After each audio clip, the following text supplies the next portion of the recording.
Lord, thank you for tonight. Thank you for those who can make it, those who couldn't be here, God. We're just so thankful that we're still in all your presence, God. But God, tonight I pray that you just bless me, that it would be good and true, God. I want to speak with our hearts, God, out of love for one another, God. I pray that we would just be able to love our neighbors well, like you've called us to do, Jesus.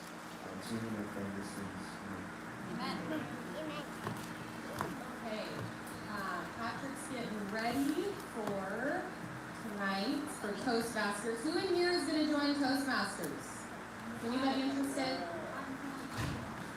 So, I think it's going to be really good and really important. So if you are considering it, that would be great. And if you want to just come watch when we get started, you can do that as well. Okay, so we'll do quick announcements. It says terrible sound. That's terrible sound. That's what it said. Sorry, if anybody wants to buy me a new camera online, you are more than welcome. I have an old camera and we're doing the best we can. So we need to get some type of a mic that connects to the sound, but really our online presence is just a straight by so that people can learn something, but we're really not here It's to just, the sound is always better. have a show. It's better now. They're saying better than usual now. Okay. It's going to get louder. Okay. So tonight we're going to do the Toastmasters Chris Ann Hall. All right.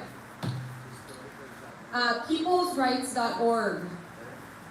The government has taken down our text system. So to all our trolls who heard me say that on Friday, when I said the government has interrupted our text and they said I was a conspiracy theorist, they don't understand. Like, they really blocked the website from communicating with the phone providers. So yes, it's our own server. Yes, we are the host of it. But they have blocked the website from communicating with all phone providers. Bless their hearts. How'd you find that out?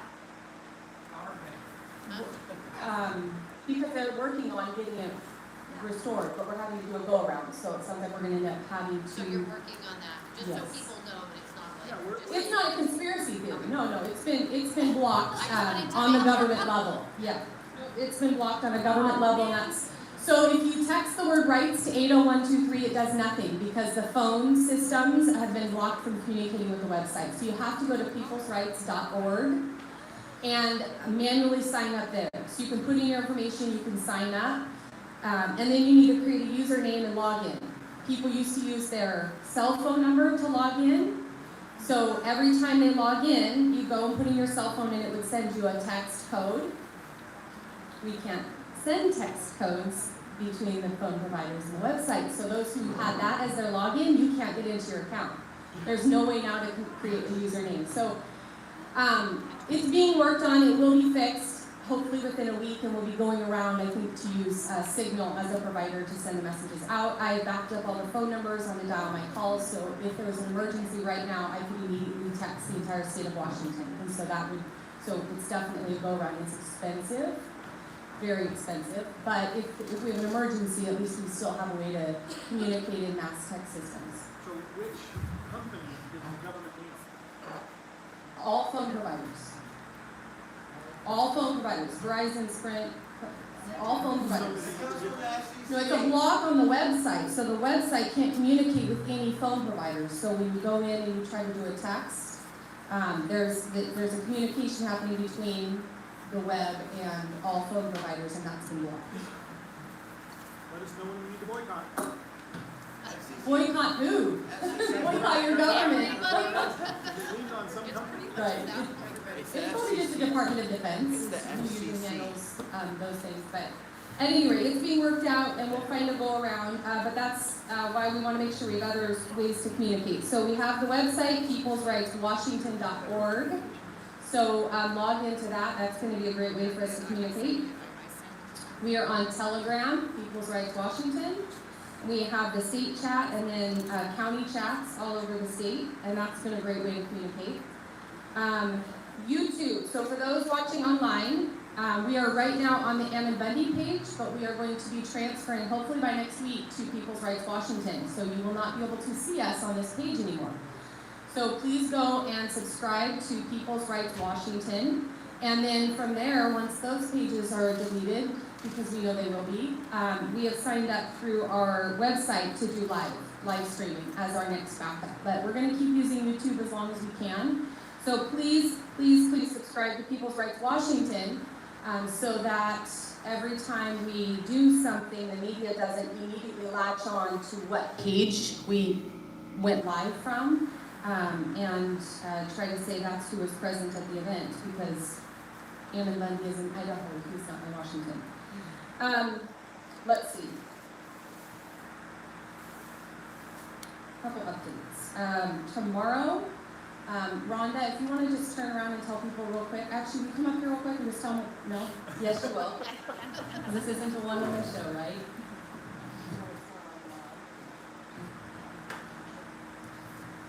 Okay, tomorrow is the third hearing for the Stuckey's restaurant that is still open in Longview, so we are looking for support. The flyers that went out stated that the time started at 1 o'clock, but it's going to be 12:30 actually because the hearing got moved to 1 o'clock. So, yeah, if you can be there, I have some flyers. It's the Hall of Justice in Kelso, so really easy to find. What else? I think that's it. Thank you. We started meetings a couple months ago in Cowlitz County, and we meet at the Republican headquarters, but we are not affiliated. You know, make sure people know that we're not affiliated with any political party. But we meet Thursdays at 6 o'clock, and the address is 413 Academy. I'll look it up. I think, yeah, but you can't miss it. It's got, you know, Republican headquarters and Republican signs all over the building. So. And now we do have meetings in every county, so that's good. I think Skamania is the third Friday of every month. It's posted on peoplesrights.org on our newsroom.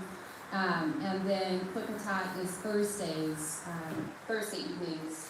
So plug into your county on Telegram so that you guys can get involved.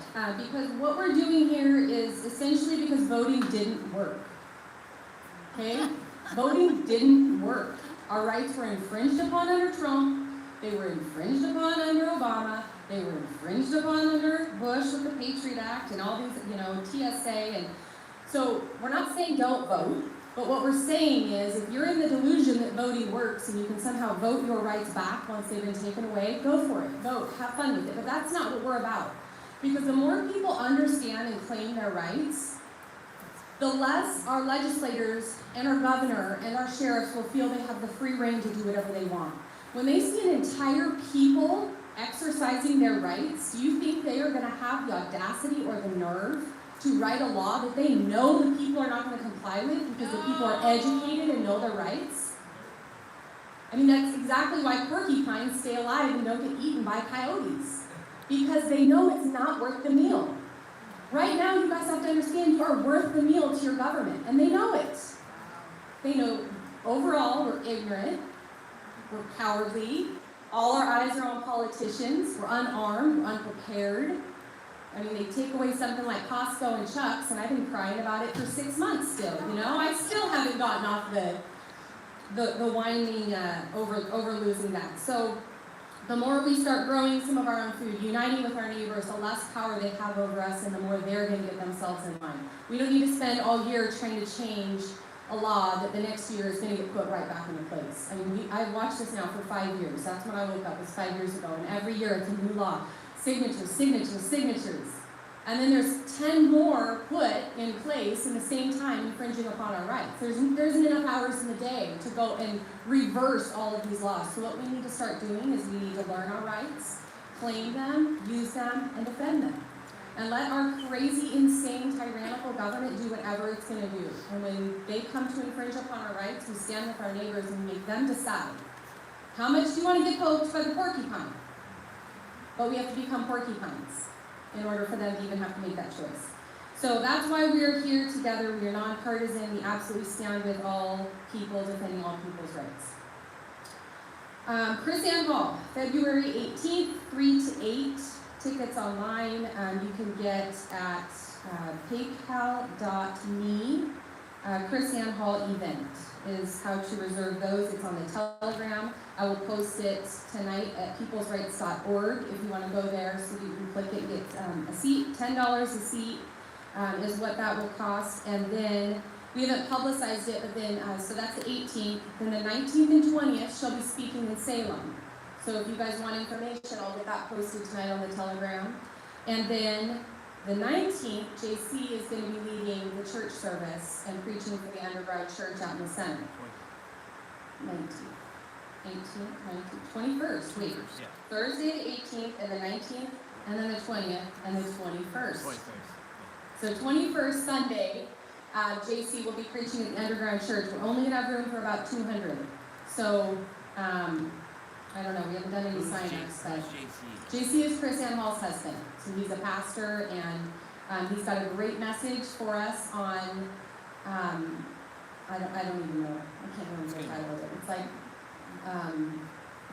religious resistance or righteous resistance, I think is his talk that he gives. It's really good. So, so that'll be good. Let's see, what else? Stuffies, like she was saying, is the only one that's stayed open. Farm Boy's still open, but I think they opened their windows.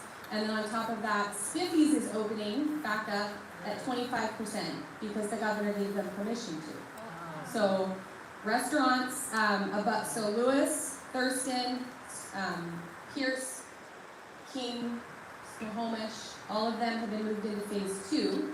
And the King has given them permission to eat in restaurants at 25%. Because if there's only 25%, then COVID won't spread, apparently. But the rest of us are all in phase 1. So Stuffies is still the only one locally who now is not allowed to open that's staying open. So please go out and support them. Friday, how many of you guys saw what happened Friday at the hospital?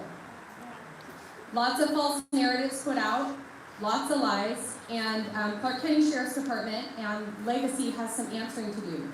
So I'm just going to, very briefly, I'm going to watch the time here, and in less than 5 minutes tell you guys what happened. And this is more to continue on the online truth, so that those who have been lying and mass trashing a lot of names and putting lives in jeopardy can stop. So Thursday night, Satin called 911 and admitted her mom because she was acting kind of dizzy and off, more so than normal. And she ended up admitting her to the hospital 3 o'clock in the morning. And she found out she had UTI. And the hospital asked Satin, who's her full-time care provider, her daughter, her medical power of attorney, if they could keep her for fluids. Satin said, yes, that's fine. So for those online, Satin was at the hospital that night, not that she needed to have a mask on, but she had a mask on. Okay, so this had nothing to do with the mask. Then she left, called in the morning, and said, you know what, let's keep her one more night for fluids. Satin, being the good daughter she is, yeah, let's keep her another night. If that's what you recommend, then I want to do what's best for my mom. So she said, I'll be down in a couple hours with her nightgown and her change of clothes. She showed up with a mask on, okay, online people, with a mask on the security. So I could just yell. If there weren't people in here right now, you guys, I would be yelling at the camera like I'd be going on my rant. She entered, security gave her a mask because she left hers in her car. So she entered with a mask on the security cameras. On the Legacy Salmon Creek security cameras. And this matters because Legacy of Salmon Creek lied and said that she was denied to see her mom because she didn't have a mask on. So they asked her to sit down and they said, I'm sorry. We'll back up. The night before, her mom and her said she was not to be COVID tested, and the doctor said that was fine, but the staff would wear more PPE. And they both said that that was fine. And so the next day they show up, she shows up, she's waiting in the waiting room with her mask on, and they say, your mother has been COVID tested, she's in quarantine for 24 hours, you can't see her. So at this point, she left and called me, went outside, took off her mask, put her mask back on, and re-entered a second time on security cameras, which are there for 30 days, we found out. So they are preserved for 30 days. So those will be included in the defamation lawsuit against Legacy. because what they are saying is putting people's lives in jeopardy and people being threatened because of it. And the mainstream media has picked it up. So they said that she'd been COVID tested and she couldn't see her mom. Now, is there anybody in here that if you told the hospital not to do a procedure on your loved one and then you found out later that they had done the procedure, would that cause you to be concerned? Would that raise your heartbeat a little bit? Yes. And then if they said we did the procedure and you can't see her for 24 hours, would that cause you to be a little alarmed? Can you hear the? So Satin did what a lot of people in our groups do. She called the sheriff for help and said they won't let me see my mom. I'm the medical power of attorney. I care for her morning, noon, and night. She has seizures rapidly. She cannot just be in the hospital all day by herself. I stayed with her till 4 in the morning last night and then left when she was settled and sleeping. And the sheriff said that somebody would call her back. Nobody ever called her back that night. Then, now I need to wrap this up, so I'm probably going to get 5 minutes. When Satin was talking to the nurses and being hung up on repeatedly by the nurses, repeatedly on camera, so people need to understand, before we went live in the evening, hours was being recorded on phones and devices before we went live. She was being hung up on, they wouldn't answer her questions, then they finally said, oh, she wasn't COVID tested, she's in quarantine because she wouldn't COVID test.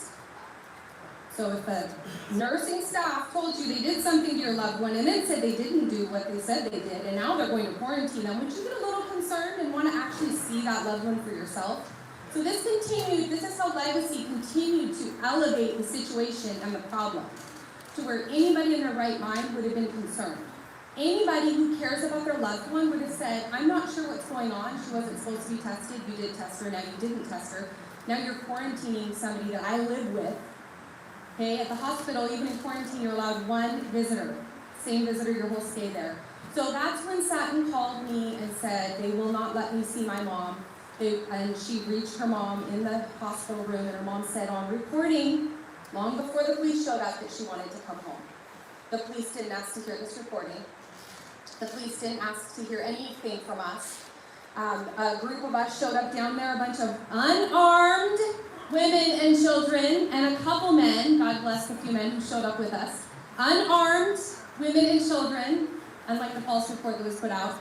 And we continued to tell the security officer that if they were not going to let her in, that we wanted the mother discharged. The mother didn't need to be there. The daughter was on the phone with a doctor who had already called in the prescriptions for the UTI. Fluids were great. There was no reason for her to still be there.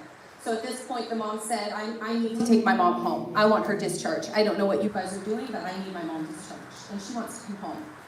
So at that point, I got there. When I was inside, security told me that we had no, I know, I'm way over. Thank you. God bless you. You're like negative numbers now. Oh, I'm just helping. So, longer story, probably even longer. When security told me that she would not be checked out, that we had no authority over the mom, she would not be seen for 24 hours, I called 311. And I said, we need a deputy here to interpose for us and to go in and find out what's going on and get this daughter in to see the mom, to which they responded, we will not be answering your calls tonight. No deputy is coming out. So I don't know how Sheriff Adkins thinks in Clark County, Washington, that it's okay when somebody is being held against their will at a hospital and a loved one is being kept out to literally say, I'm not going to send a deputy to help you.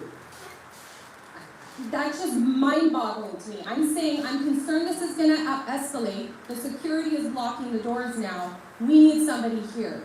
So fast forward a couple hours, the police showed up. On our live stream, we were live saying, yay, there's an officer that's just come. Hopefully we'll get some stuff figured out. Little did we know that they were setting up in riot gear around behind the building with 23 patrol cars. That was just Clark County Sheriff. There was also some City of Vancouver, and there was Washington State Patrol around back at the hospital. For a group of moms and children that were out front, hoping to just help this daughter get in to see her mom.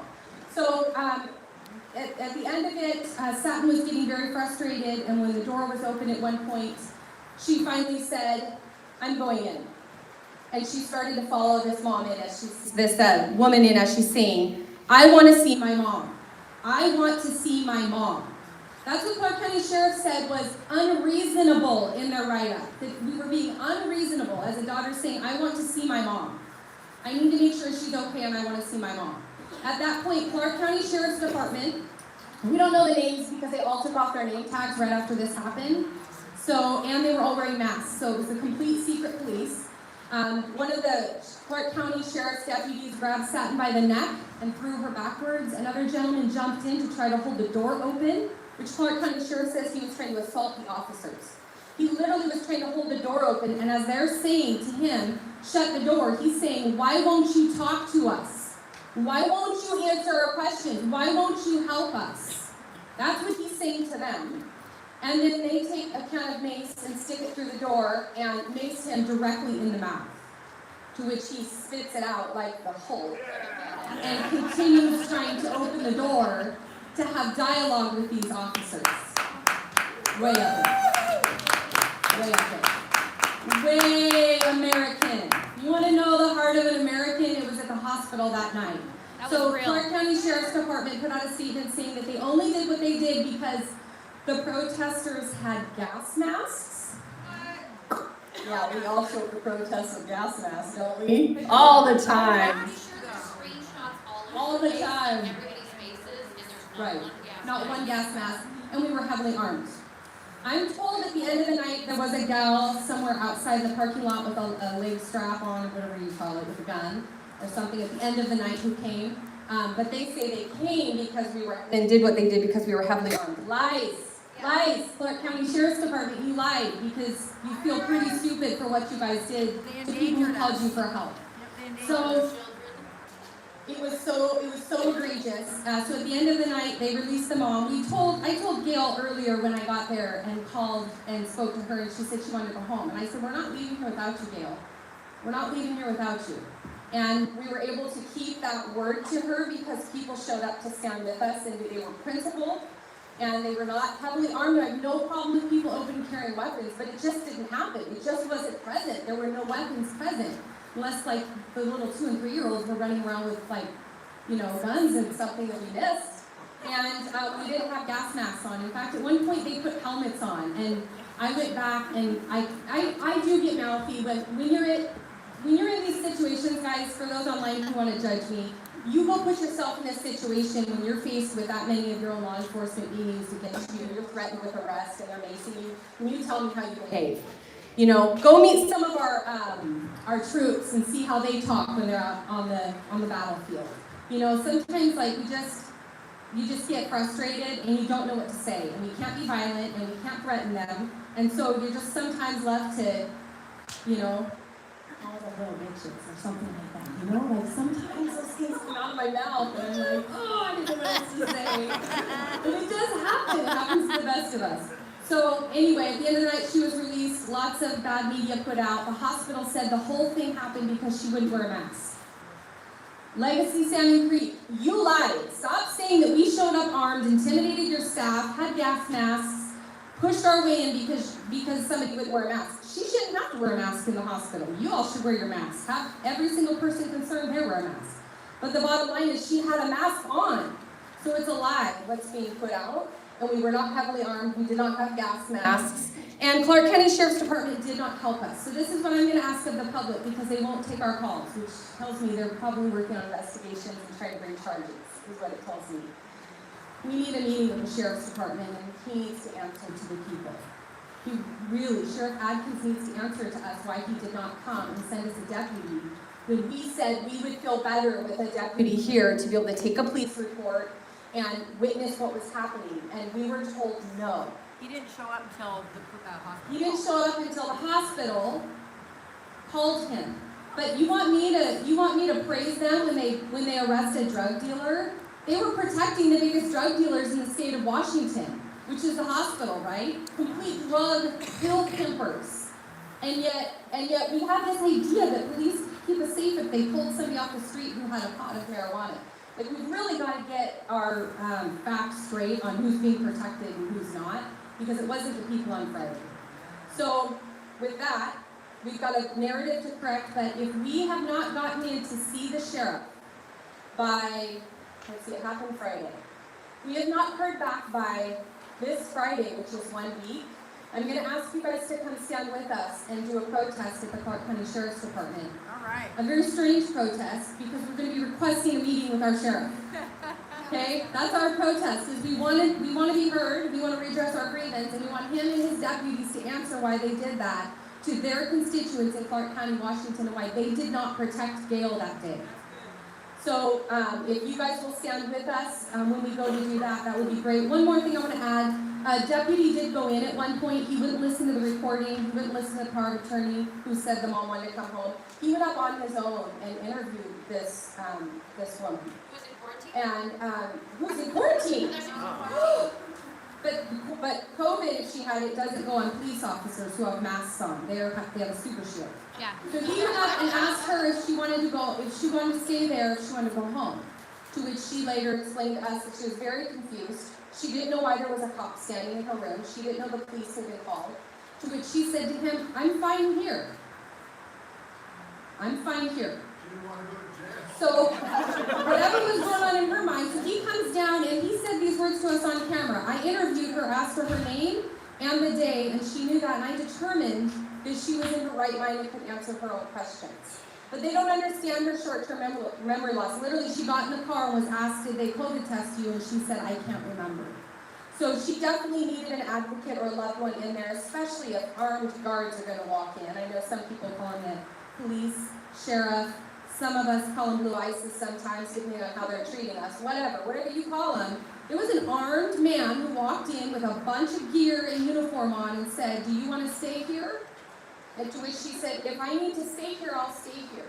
So that was really unprofessional of that officer to not bring an advocate up so that daughter could have said, Mom, I want to tell you why the police are here. They have some concerns that maybe you want to stay. You know, you're not in any trouble. This is what should have happened for this mother, and it didn't happen. So we need some answers. So we'll give Clark County Sheriff's Department until this Friday to respond to us, and then we're going to plan an activity next week, First Amendment activity at the Sheriff's Department. Sound good? Yep. Everybody let's in? do it. Join us? Okay. Change the narrative and call it an activity. Well, I figure what we should do, because it didn't work to have a peaceful protest the way we did it and have, loved ones and family and whatnot. So what we need to do next time, take notes, you guys, you have to break a window or light a car on fire for it to be a peaceful protest. Yeah, I don't know that. that's how it is. So we gotta take notes and remember, if nothing is damaged, then it's apparently this armed, dangerous, violent attack of the hospital. Watch the recorded You sarcasm. know they're gonna twist that. Sarcasm here. So with that, we're gonna turn it over, as we're gonna have 30 minutes of Chris Ann Hall, we're gonna have 30 minutes of Toastmasters, and then 30 minutes of Chris Ann Hall. And unless there's any questions or anything we need to address that we've mentioned. I have a question if she got blood tested the day after the previous. So we wouldn't answer any medical questions on camera, especially with lawsuits pending there.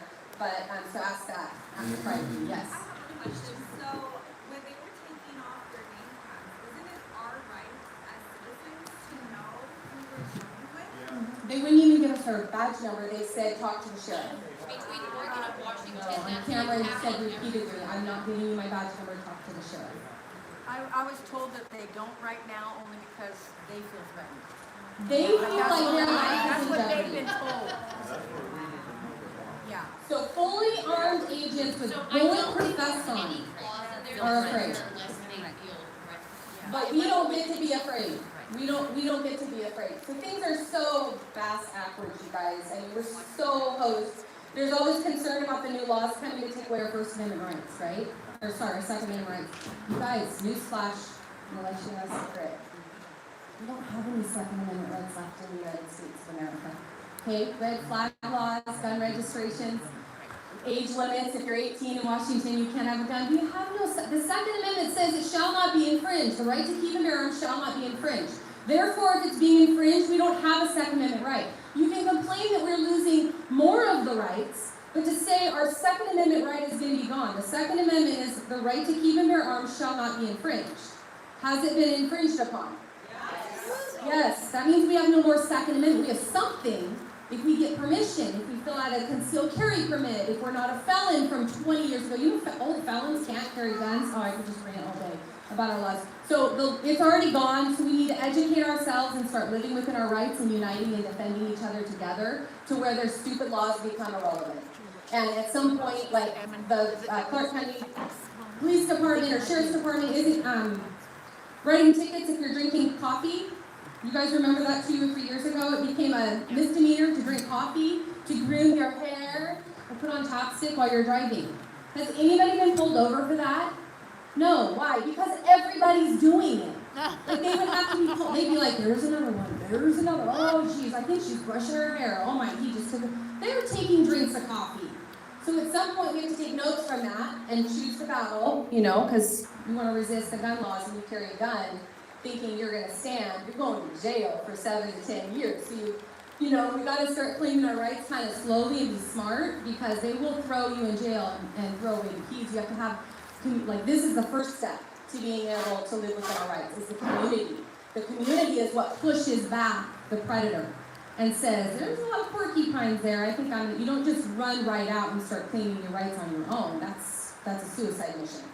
So, claim, use, defend, community, meet your neighbors. Voting doesn't work. Sorry.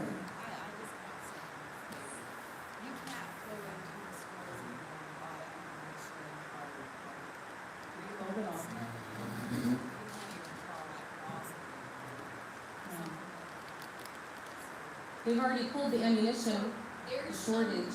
There's some actual manufacturers that aren't even shipping to stores and stuff like that. Like Sporting System is denying it because Control the resources and control the people. That's why they shut our businesses down while going after our farmers, you guys. It has nothing to do with the virus. It has a 99.96% survival rate. It's all about taking the resources, and every person who closes their business, every single person who complies is literally a part of that problem. So I understand why we all do it and people do it for different reasons, but you have to still admit that our fear and how cowardly we are has taken us to our enslavement. And fear is contagious, but so is courage. It is. We just have to start showing that courage and watch it spread and watch people reclaim their birthrights of being Americans and watch us become the country that we once were. But it's going to take a long time and it's going to take neighborhoods uniting. I need Toastmasters. Come on up. I need to do Toastmasters so I become more on point.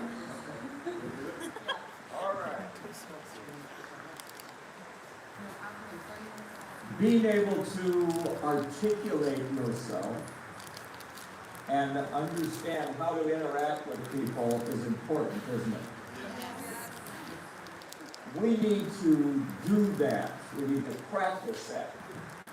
And that's what the Toastmasters platform is going to help us do. It won't do it for us. It will help us do it. How many of you picked up a application last week and are interested in getting involved in this? Okay, let me see your hands up high. Okay, we got a handful there. It's going to be very important that all of us get involved in this, because when you're out there, just like this situation that happened last week, you need to know how to interact with these people. You need to know what to say, and you need to know how to say it. Courage is what she was just talking about. Courage comes from intelligence and knowing what to do and how to do it, and practice. I've been reading a book about George Patton. And I think most of you understand or remember, George Patton during World War II. George Patton was also in World War I.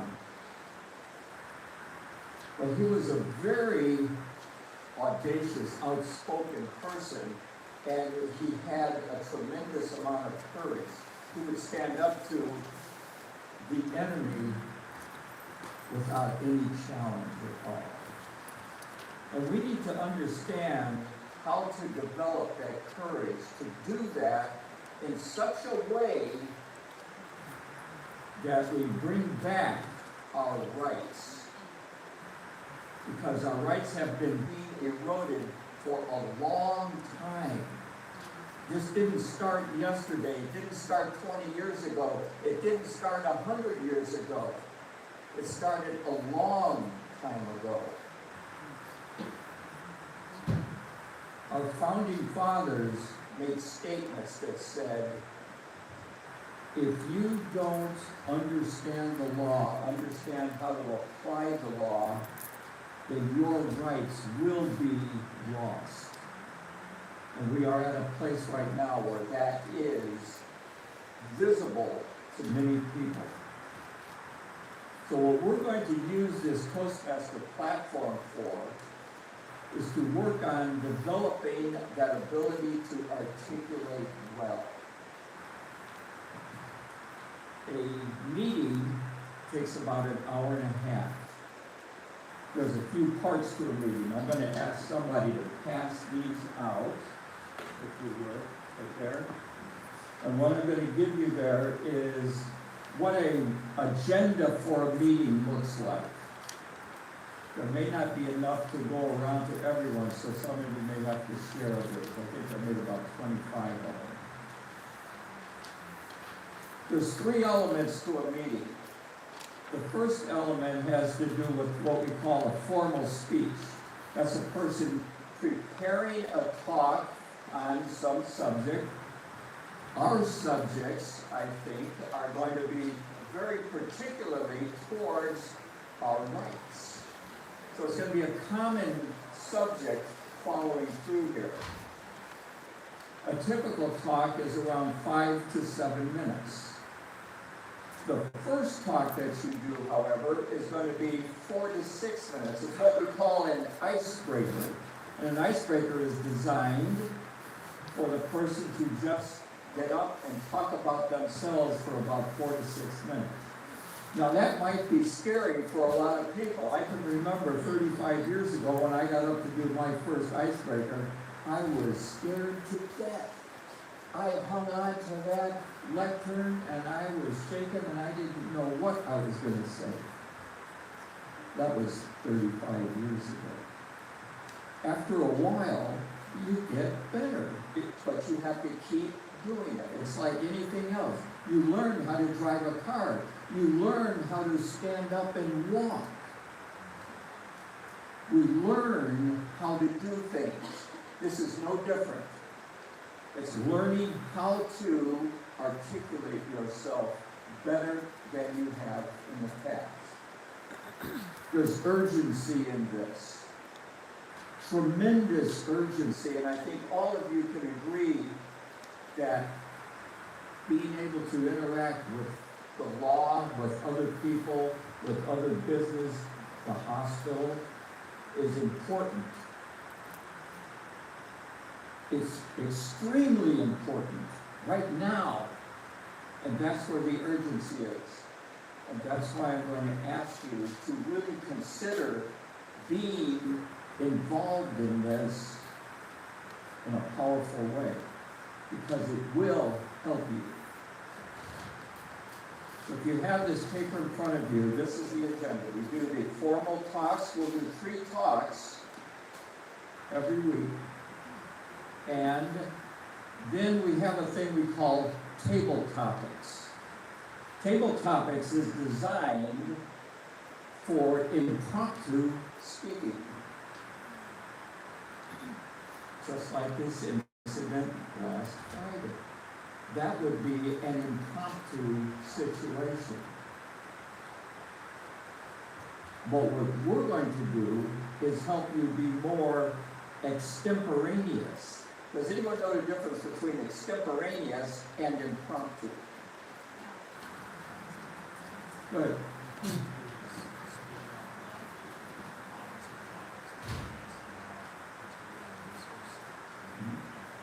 Stand up.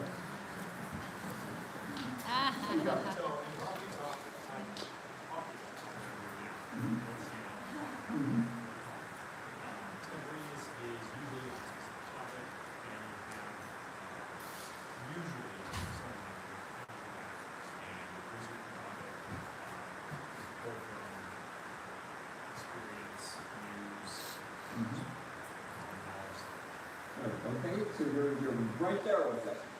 Impromptu is a situation arises and you're either asked a question or you have to interact with somebody and you have not prepared for it at all.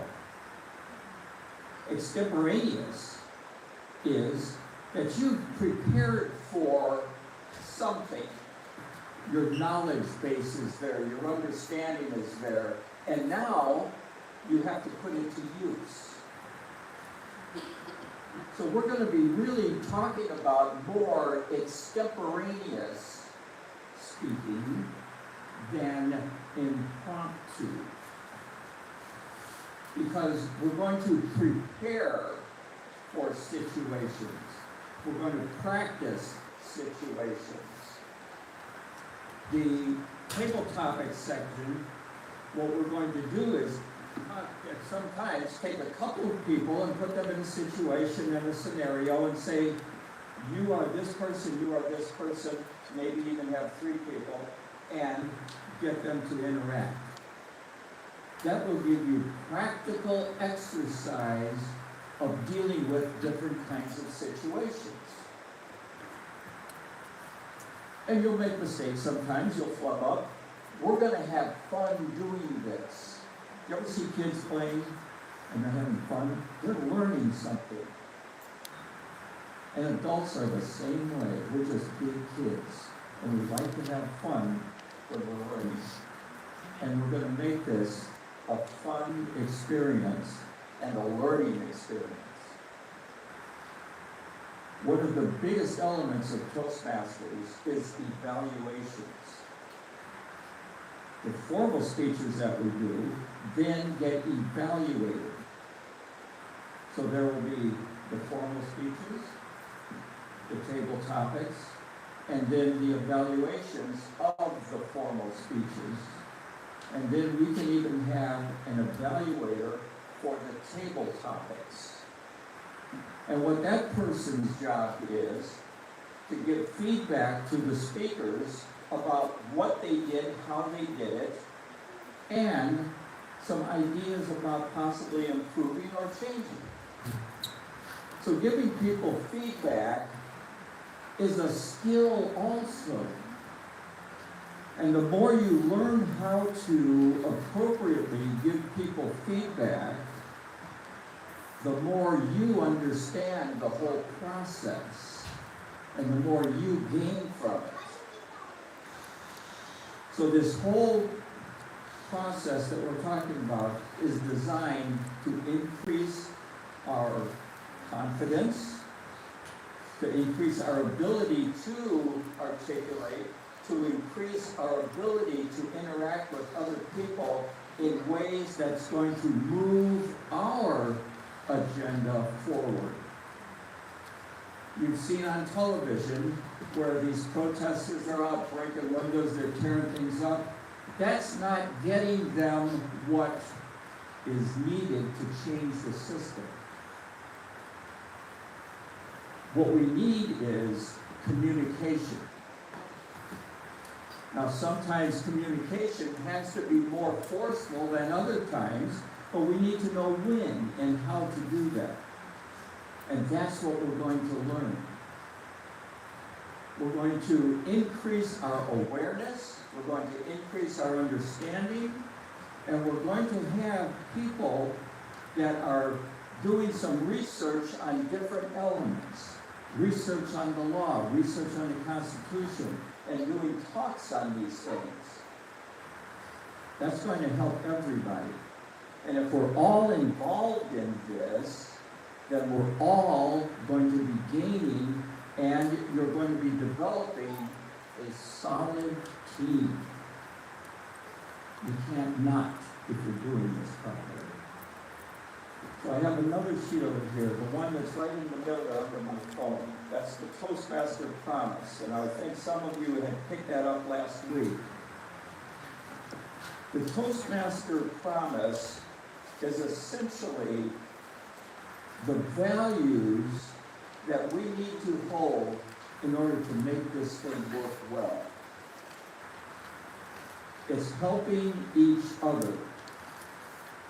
You see the first one there, it talks about attending meetings regularly. That would seem to stand to reason, wouldn't it? If you're not there, you can't participate.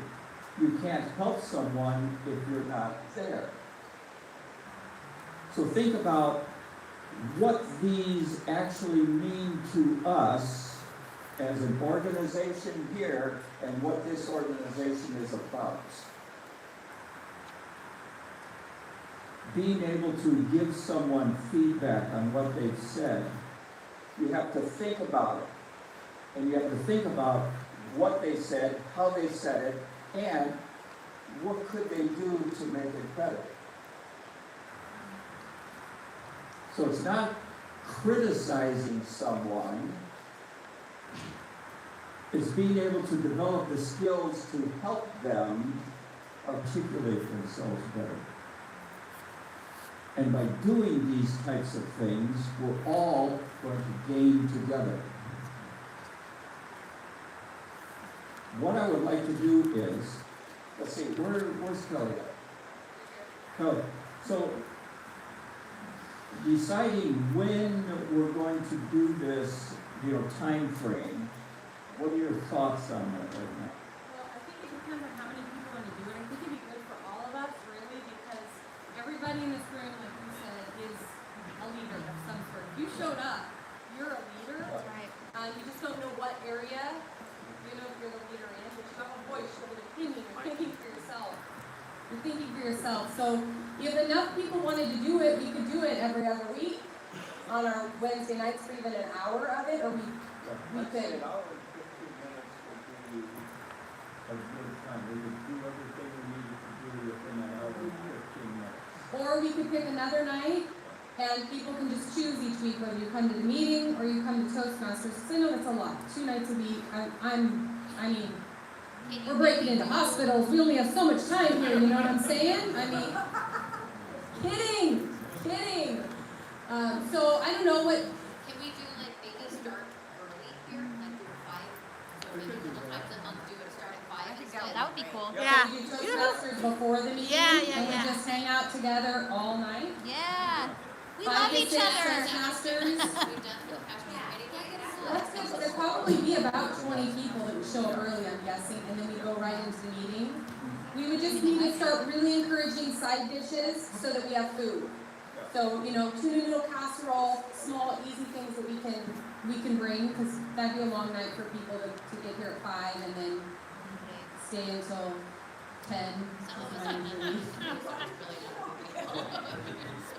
So on our schedule there, time is a very important element also, and it's something that we watch very closely.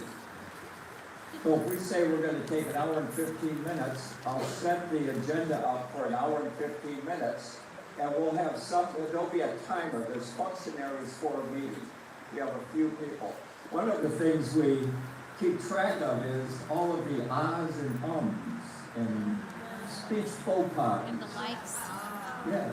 So if you go back and you Google my videos from 16, I would say like every other word. It was bad. And then I watched a few of them and I was like, I have got to stop saying I don't say it as much, but when you become aware, because you watch yourself and you see a video have 30,000 views and you realize you look like an idiot, you start to go, I have got to get it together here if I'm going to keep publicly speaking. And look at you now. You go, I think I should stop. So to make that fun also, we can have a little fine for making ahs and ums. So one of the things that we do with one of the clubs that I'm in, we charge a nickel for every ah or faux pas, up to a quarter. Or no, it's up to $1. Wow. It's up to $1. So you can't go past $1, even if you say about 100 times, you can't go past $1. And that makes it a little bit fun, but it helps you become aware. So what the all counter does is they have a little jar with maybe marbles or something in it, and when somebody says they drop a marble. So that sound is like Pavlov's dog, right? You hear the sound, you know you did it. And that helps break the habit. We also have what's called the grammarian. The grammarian selects a word of the day for the meeting, and everyone works that using that word of the day during the meeting. There's a lot of words that we could work with in a group like this, isn't there? Many different things, and that makes it fun also. We have a timer, and the timer uses a device. There's a lot of different ones online. We have quite a few now. But this one has the different times. So depending on what we're timing, you just start it and it starts going. Once the person's reached their minimum time, it turns green. I'll put it on table topics because table topics goes from 1 minute to 2 minutes. So as I'm speaking, I'm doing a table topic right now. This is designed to help us learn how to think on our feet and use the question. Somebody asked me a question. Why did you start doing this? Oh, oops. Why did I start doing this? Being in Toastmasters, I was in construction. I was a project manager, but I had come up through the carpenter ranks. I was out in the field. I ran a job, and I had taken on a project down in San Diego that was a 125,000 square foot building that had to be completed in 90 days. And I got it done. And then the owner of the construction company came to me and says, "You're going to be in charge of San Diego now. You did a great job." And I thought, that's a different deal. It's one thing being in the field and using your big mouth and your big foot, but it's another being in an office and managing a company. And I thought, I need to do something. And I asked my secretary, and she found me a Toastmasters club, and I went, and it's been there ever since. So that's why I'm here, and I've learned that it's the way to learn how to speak better and communicate with people. You see right now I'm at 1 minute and 45, and that's a yellow. So I got a yellow starting with 1:30. So 2 minutes, you're going to see the red come up. So at 2 minutes, then I have 30 seconds to stop talking, or else the hook comes out. Right? I need that out. Yeah, okay, so we'll get the hook out. Right? So this is what we're going to be doing. All man is. Right? So any questions about it? You're the timer. So there's no way I can make it here by 5, so.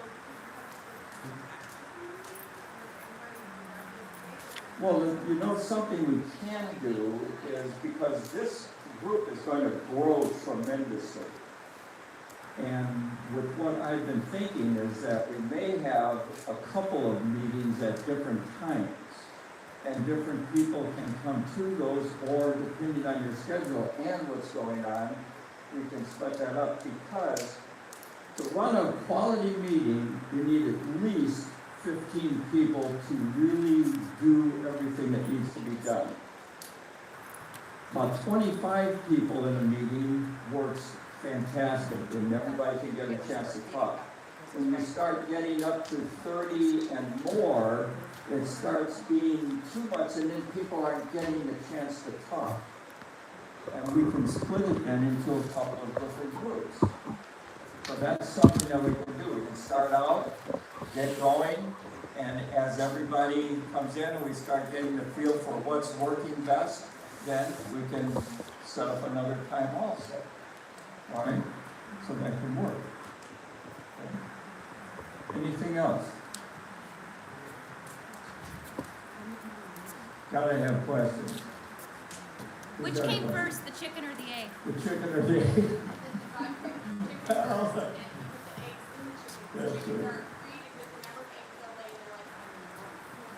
That's right. That's absolutely right. Yeah, it is. That's the best explanation I've So ever heard. what happens to those chickens once they get done? They go to foster farms up the Longview. Yeah. Yes. Yes, okay, so the way the money works is that it's a membership.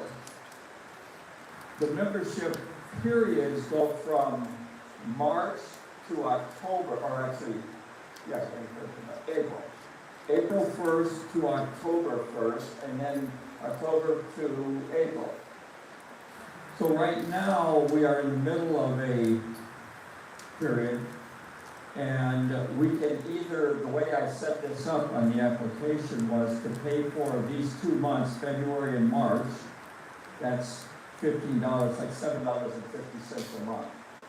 $15 plus there's a $20 get you on the books fee one time in lifetime.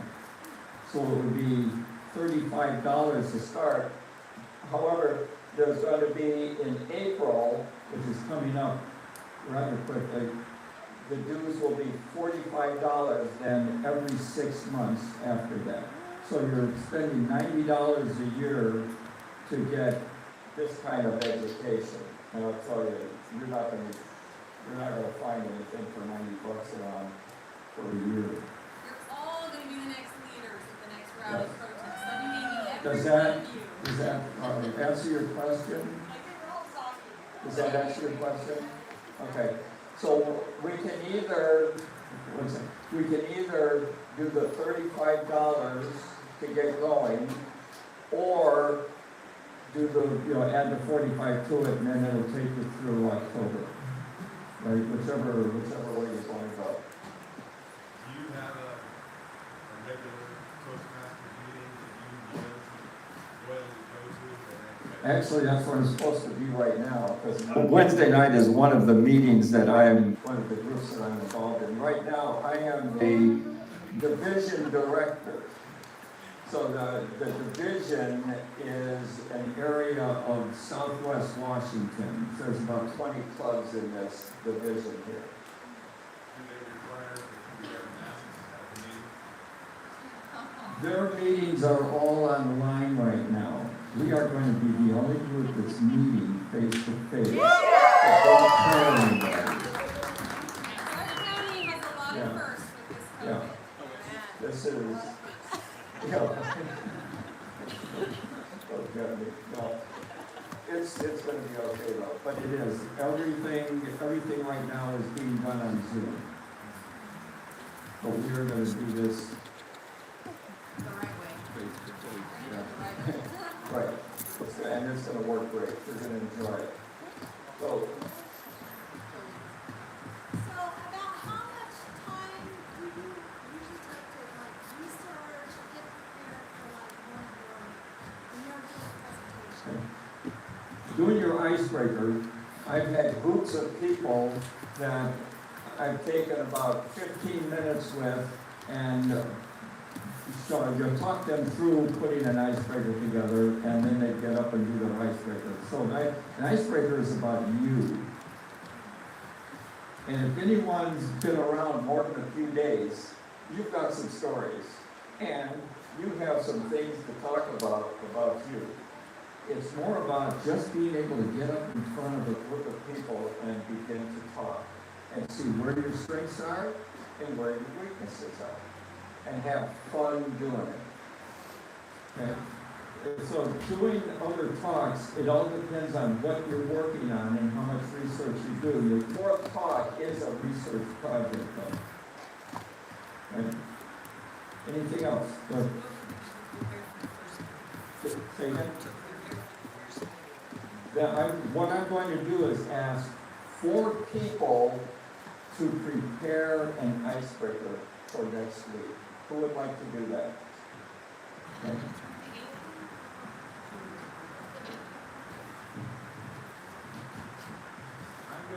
I'm gonna help you do this, so I'm gonna give you the information, and then, We have 1, now we have 2. I think Jolene, you should see her at protest, her mouth is going. Jolene right there, she'll do one. And then one over here. That'll be good. So do you guys like the idea for now doing 5 o'clock just to get something going, and then maybe we'll change the time, or maybe every other we can actually do it during our meeting, so it's 6 or something. But for now, we just say meet at 5 next week for Toastmasters. Okay, so after we're finished here, I want you to give me your phone numbers, I'll give you mine, and we'll communicate over the next couple of days, and I'll explain to you how to do and put an icebreaker together. If we do, is there a way to get everyone's email? I can You send guys all some have your information emails at too. peoplesrights.org when you signed up. Did you put in an email? Okay, so can you send that to me then? Yeah, we can just have whoever before just come sign up. Okay, okay. And then what we'll do is, I want to get the functionaries set up. So who would like to be an awe counter next week? Want to be an awe counter? Count everybody's odds and ums? That's a fun thing to do. Oh, yeah. And I'll tell you, once you start doing that, when you watch the news, you're going to go crazy. Yeah. We don't watch the news. We are the news. We don't watch the news. The news lies. Who would like to be a grammarian? That's the person that chooses a word of the day and then keeps track of everybody's grammar. Who wants to do that? Okay, we got it. Bob can have it. Give it to Bob. And then we have to have somebody that's a timer. It's not how to score dance. It's called maps. Alex is a good timer. Timer? On Google Maps. Someone who will submit to the time. Want to be a timer? What? You want to be a timer? No. No? Timer? Okay. All right, so those will be good. Come up here and then we'll talk a little bit, we'll get going, Well, we're okay? gonna start we have a quick 30 minutes, and we're starting at the beginning, the basics of the Constitution, because a lot of you weren't here when we started going through our class, and it is so important you guys understand this stuff. So will you stand up real quick if you signed up as one of the 4, the ums, the timer, and just come up here and write your name and number down on the back of this, and write what you signed up to do, and that way he can take that home. Step aside. Origins of Liberty, yep, there we go. This is important stuff, so Introduction to Liberty, Part 1.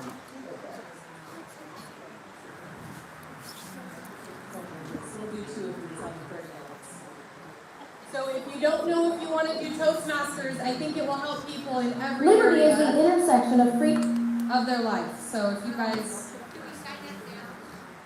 or take the application. Where's the application, Patrick?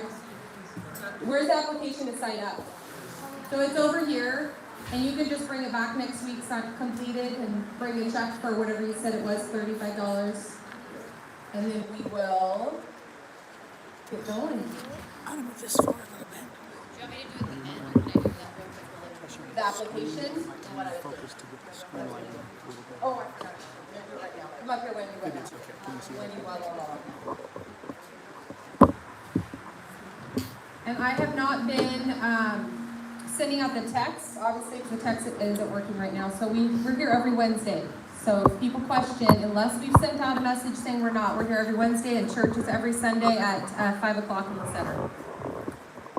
Okay, so I was gonna work with Keith to do like emergency preparedness stuff and like food storage. And I haven't talked with him yet, but I kind of wanted to get that started because I'd like people to be like prepared and start doing that. So I got these packets here, and it's 101 basic homesteading skills. This was just one I found on the internet. There's a bunch of other skills I might try to make up like another list of stuff that's just basics that you could do to, in case of emergency, or just some skills you want to have. So if people want to look at those, and if you want to pick one skill to just like do research. You don't have to learn it yet, but do research on it. Maybe watch a video about it. And there's different ones on like how to start a fire, how to read the weather, how to learn how to crochet, and then there's like learn how to bake bread. I did that at the beginning of the whole lockdown thing. That was fun. So but homemade bread will make you fat, so be careful with that. You know, how to like, how to make butter, that's a fun one. So there's just some different skills. And then I would challenge everybody this week to start some, huh? Where's my Yeah, marble? yeah, yeah. Well, there's only 10 of them, so maybe like people would look at them and pass them along. I can make copies for next week. Take a picture. Well, there's 100, and we're gonna take pictures of all of them, but. And then this week, like if you go to the grocery store, buy an extra bag of rice and a bag of beans of some kind. Just do that, and then next week I'll give you like something else to go 50 buy. pounds or one? So, depends on, like, you need 100 pounds to like feed your family, but like me, I need 100 pounds too. But somebody else, just something, I mean, even if you wanna, like, I just, try to think of like, financially, it depends on where you're at financially. If you can afford to buy a big bag of rice to store, then you can do that. If not, just buy, each time you go to the store, buy a small bag of rice and a small bag of beans, a can of broth. Something extra that you're not gonna, like, something that you will use and you will eat, but you could add to what you have and you just rotate through stuff. So, buy a little extra every time you go to the store. I think I started with salt. I went and bought salt. Because we don't go through a lot of it, but it can be used for a lot of things, and it's good to have, and you can use it for like meat preservation and stuff like that if it ever came into it. So, okay.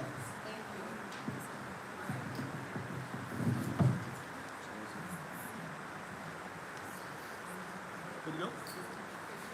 Okay, Chris Ann Hall. Turn down the microphone.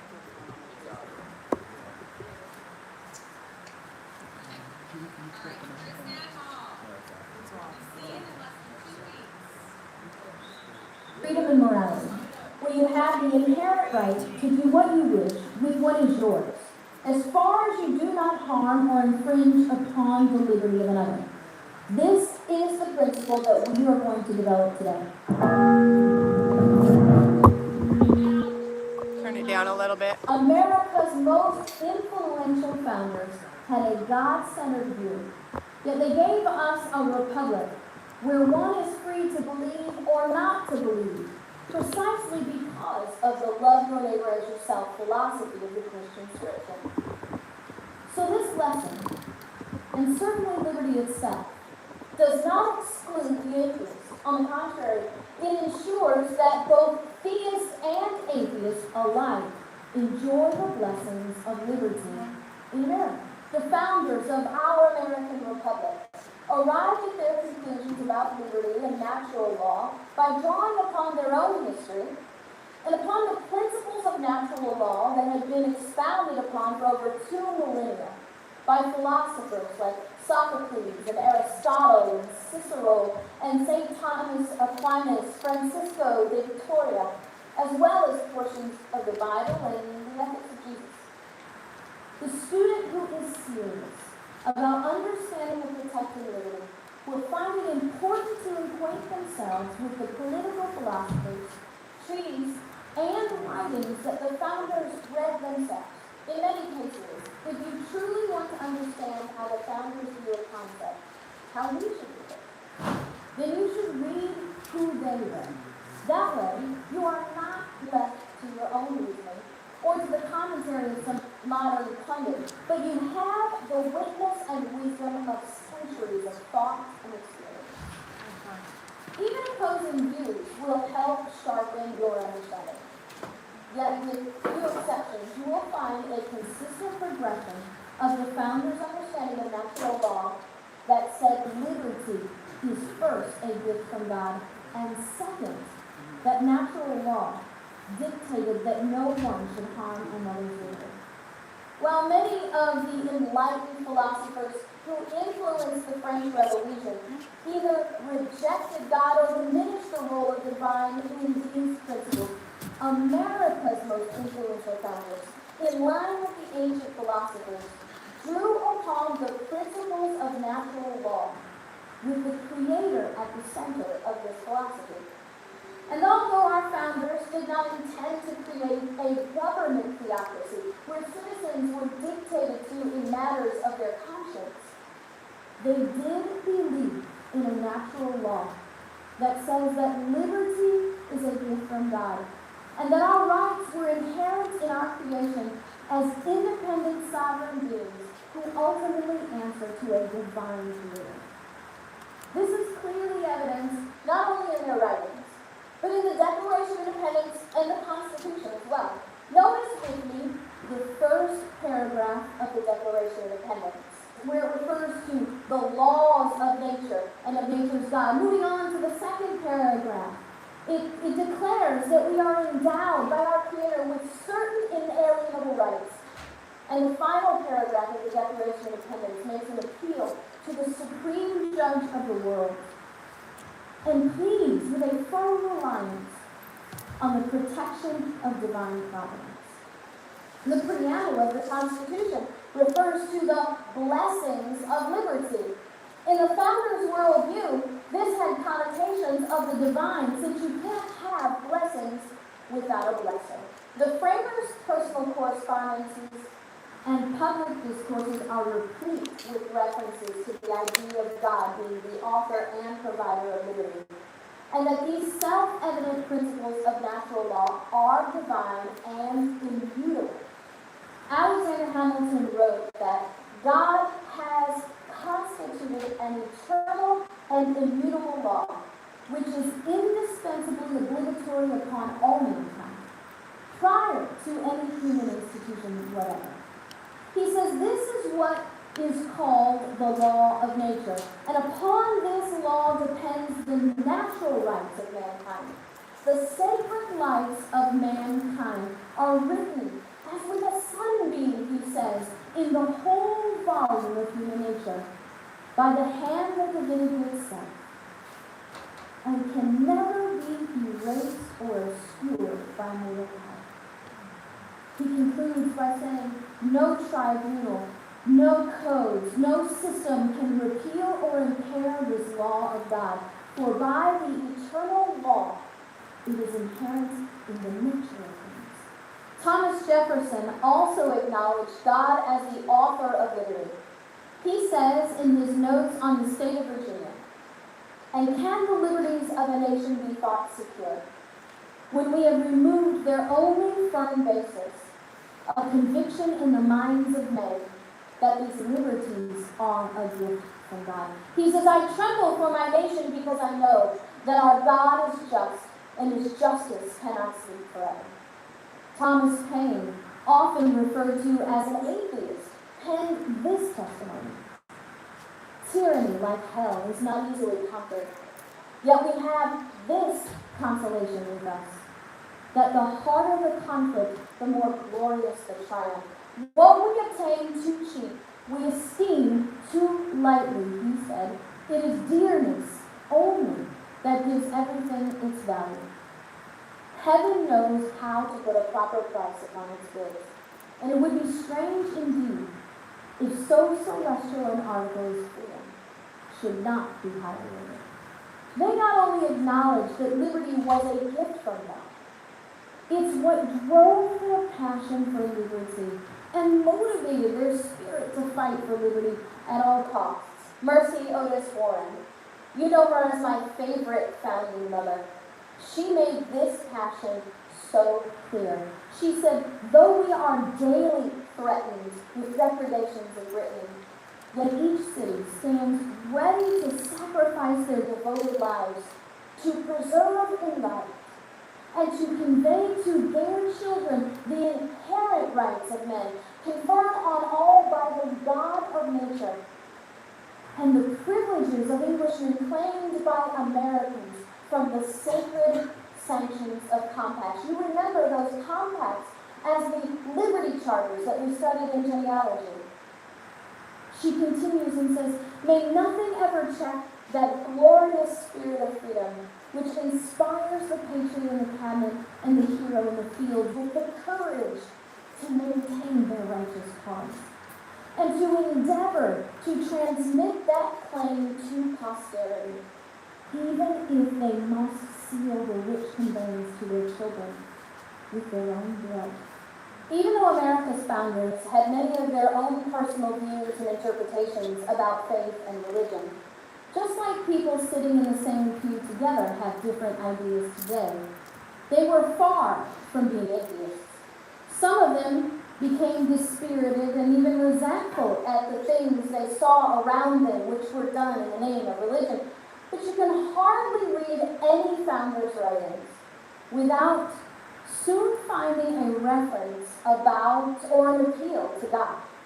Whether it was Washington and Adams or Jefferson and Paine, if you don't want to read something that mentions God, then for goodness sakes, don't read any of the founders' writings. That's You can certainly find contemporaries and enlightened philosophers that take a humanist view, but that view did not serve as the foundation for America's view of liberty and natural law. True American liberty contains a morality of do no harm that flows from a God-centered worldview rather than a humanist survival of the fittest perspective. right. It says that there are certain principles which are self-evident, eternal, unchanging, and inherent in man's creation. Despite their acknowledgement that liberty was a gift from God, at the time of drafting of our Constitution, it was determined that the central government would not be a theocracy that either dictated religious beliefs or outlawed others. John Leland, defender of religious liberty and leader of the Virginia Baptist General Convention, explains this concept. He says, the notion of a Christian commonwealth should be exploded forever. Government should protect every man in thinking and speaking freely and see that one does not abuse another. The liberty, he says, that I contend for is more than just toleration. The very idea of toleration is despicable. It supposes that some have preeminence above the rest to grant indulgence. This is whereas all should be equally free. Jews, Turks, pagans, and Christians. And owing to this bloody and tumultuous lesson from their ancient and contemporary history, even the state-instituted religions that the colonies began with eventually untangled themselves from the state and were no longer persecuting citizens in the name of religion, but faith and government lived in harmony, not at odds. It is attested to by the famous French observer and analyst Alexis de Tocqueville in his classic work written in 1835. He is commenting on the differences between America and France. He says the religious atmospheres of the country was the first thing that struck me on arrival in the United States. And the longer I stayed in the country, the more conscious I became of the important political consequences resulting from this novel situation. In France, he says, I had seen the spirits of religion and of freedom almost always marching in opposite directions. In America, I found them intimately linked together, in joint reign over the same land. It is undeniable from an historical perspective that a God-centered view and the Judeo-Christian worldview in particular influenced the development of the principles upon which America was founded. Most of the struggle that birthed the Liberty Charters in England, which were the progenitors of our founding documents, took place within the struggle between the church and the state. Our forefathers brought that struggle from England, and our founders learned, as this history continued, the lessons of true religious liberty, which we talk about in our religious liberty class.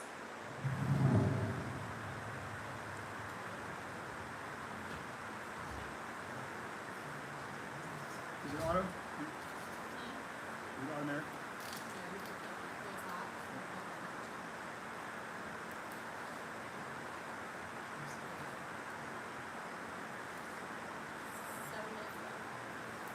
America's founders also believed that the principles of liberty under natural law should not be violated, and that liberty should be exercised freely with only one restriction: do not harm another.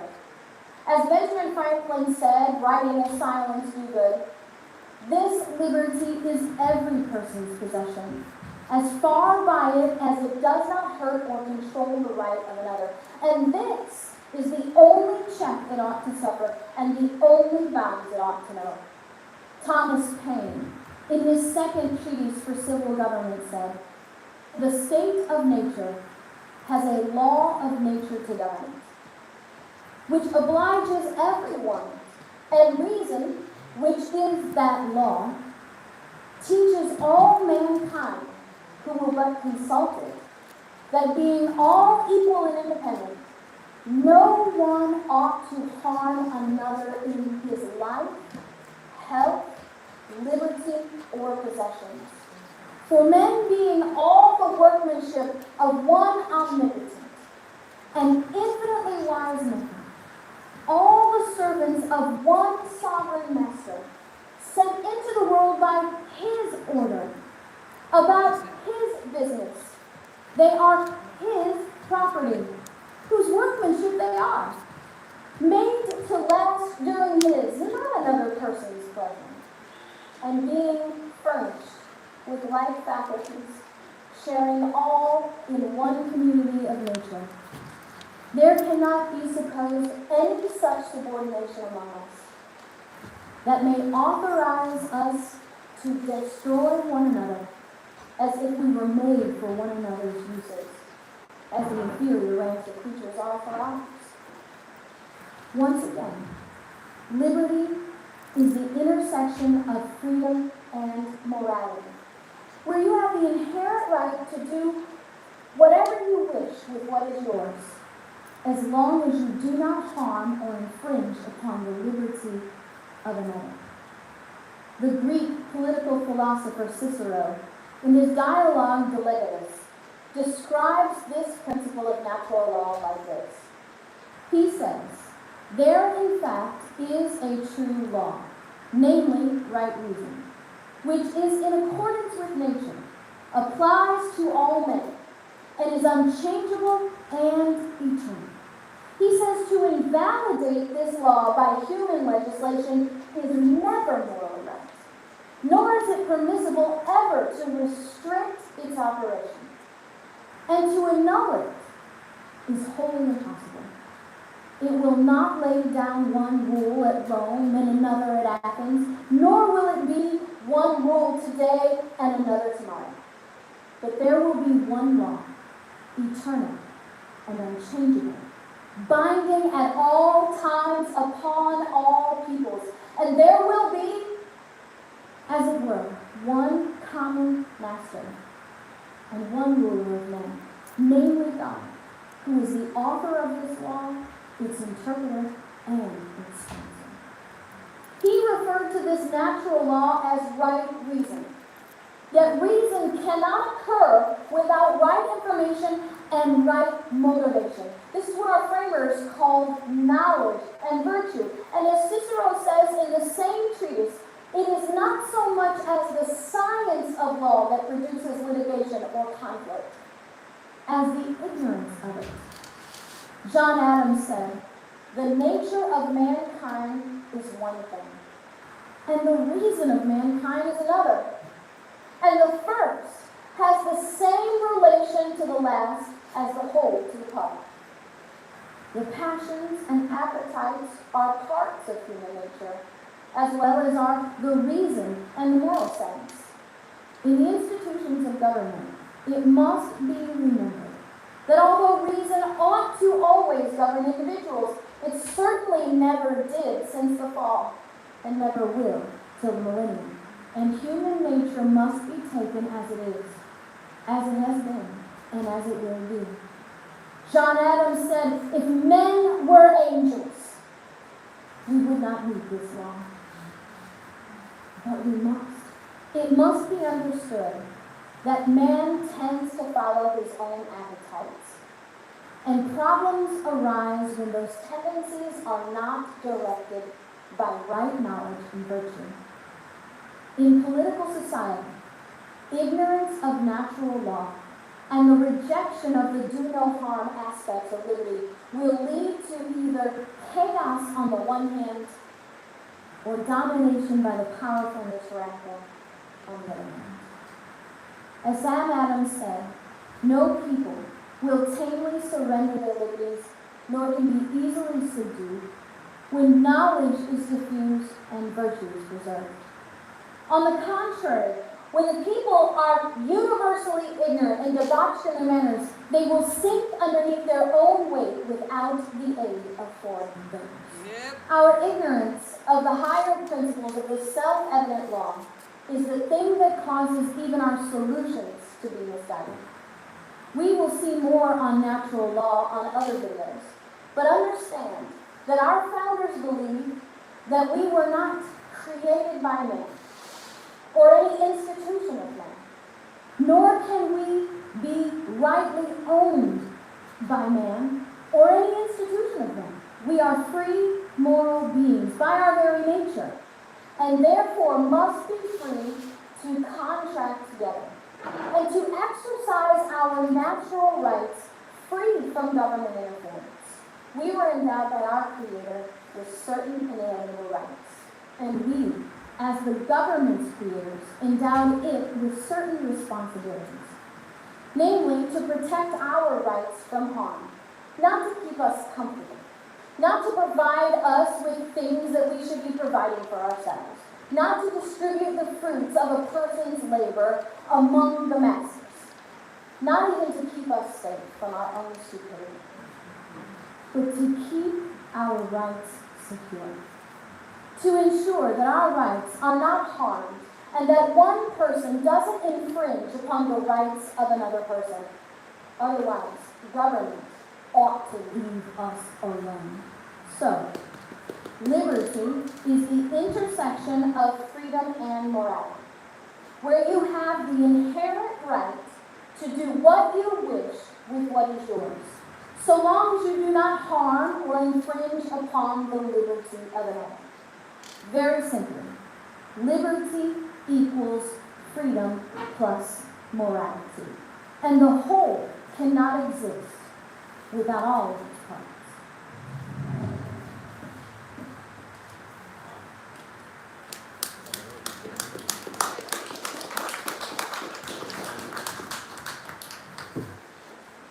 I'd like to say we ended 8 minutes early, but there were still 4 more segments that we were going to watch, so we're not going to watch. So we need to get on time, and we'll try to do that moving forward to your schedule. You guys have to grill food out here or something. So Alex was trying, but he's family, so you don't listen to family, right? So, okay. So Chris and Hall on the 18th. We'll get the flyers posted on Telegram. Yes, question. So, can we share this with other folks, or, I just don't want to take tickets away from people here. No, I think we're good. We have room for like 500. Okay, cool. 400. We have room for 400 at the event. And then for expenses, like where are we with that? We're good. Okay. We have about 72 tickets sold. We basically need to sell 200 tickets to pay for the room and for expenses. So I think we'll get there. We have 130 more tickets to go, and so we'll keep promoting it, and we'll do our best to get there. What did you decide with the food? Let's see. Friday hospital, Saturday was Saturday with we have not figured out what we're going to do for food. Maybe tell everybody to bring a